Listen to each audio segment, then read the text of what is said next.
नमस्कार मैत्रिणींनो, अन्नपूर्णा किचनमध्ये तुमचे खूप खूप स्वागत. मैत्रिणींनो, आज आपण जशी डाळ तांदळाची कुरकुरीत आणि खमंग चकली होते तसेच या ठिकाणी बटाट्याची चकली सुद्धा खमंग आणि कुरकुरीत होते आणि झटपट होते. एक वेगळी टेस्ट येते. ती आज आपण या ठिकाणी करणार आहोत. तर येथे मी एक बटाटा उकडून घेतलेला आहे आणि त्याचे छोटे छोटे तुकडे करून घेतलेले आहेत. आता हे या मिक्सरच्या भांड्यामध्ये हे तुकडे घालणार आहोत. यामध्ये मी अगदी थोडंसं पाणी घालणार आहे आणि याची एकदम पातळ पेस्ट करून घेणार आहे. या पद्धतीनं मस्त अशी आपली बटाट्याची ग्रेव्ही तयार झालेली आहे. आता एका बाउलमध्ये 1 वाटी तांदळाचं पीठ घेणार आहे. त्यानंतर त्याच वाटीनं अर्धी वाटी फुटाण्या डाळीचं पीठ घेणार आहे, ज्याला आपण भाजकी डाळ म्हणतो किंवा ज्याला आपण जी आपण चिवड्यामध्ये घालतो. हे पीठ चाळून घ्यायचे आहे. यामध्ये काश्मीरी लाल मिरची पावडर, अर्धा चमचा हळद घालणार आहे. हळद जास्त घालायची नाही कारण चकलीचा कलर काळपट होतो. अर्धा चमचा जिरे घालणार आहे. थोडासा ओवा हातावरती चोळून घालायचा आहे. त्याच्यामध्ये चवीनुसार मीठ घालायचं आहे. चिमूटभर हिंग घालायचं आहे. आता हे सर्व घटक यामध्ये मिक्स करून घ्यायचे आहेत. कडकडीत तेलाचं मोहन घालायचं आहे. 2 पळ्या आणि त्याला मिक्स करून घ्यायचं आहे. आता हे सर्व मिश्रण हाताने चोळून घ्यायचं आहे.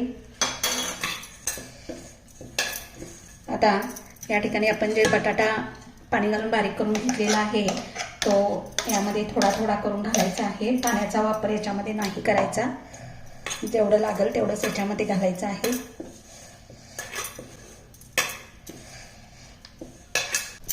आता याला थोडा वेळ असंच 10 मिनिटं याला झाकून ठेवायचं आहे. इथे प्लेट चकलीची घेतलेली आहे.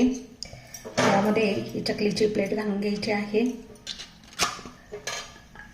आता या ठिकाणी हे जे पीठ आहे ते चांगलं आपलं भिजलेलं आहे. तर यामध्ये यातला छोटासा एक गोळा काढून घ्यायचा आहे.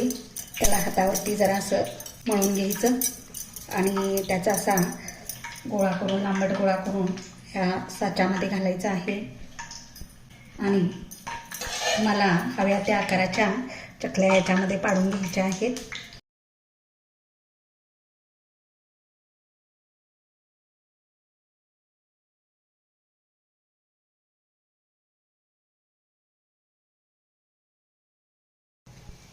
इथे गॅसवर मी एका कढईत तेल गरम करण्यासाठी ठेवलेलं आहे आणि हे तेल गरम झालं आहे की नाही ते बघण्यासाठी या ठिकाणी पिठाचा एक गोळा टाकत आहे.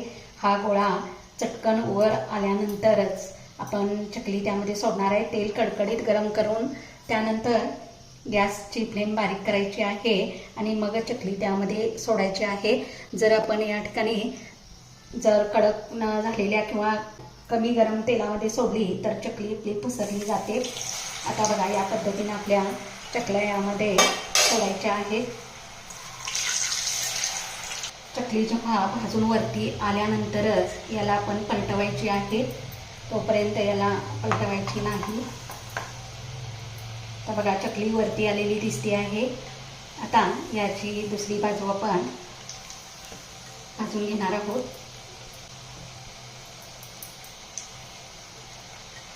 दोन चकल्या घालून आपण या ठिकाणी भाजणार आहोत. तर इथे बघू शकता मस्त अशी आपली चकली अगदी सोनेरी रंगावरती भाजून तयार झालेली आहे. ही बटाट्याची चकली आहे ती अगदी मस्त आणि कुरकुरीत आणि काटेरी अशी झालेली आहे, खमंग झालेली आहे. तर येथे बघू शकता काटे किती छान आलेले आहेत. मी ही अशी चकली तयार करून पहा आणि मला कमेंटद्वारे सांगा. याचा आवाजच ऐकल्यानंतर ही चकली तोंडात टाकून खावीशी वाटते.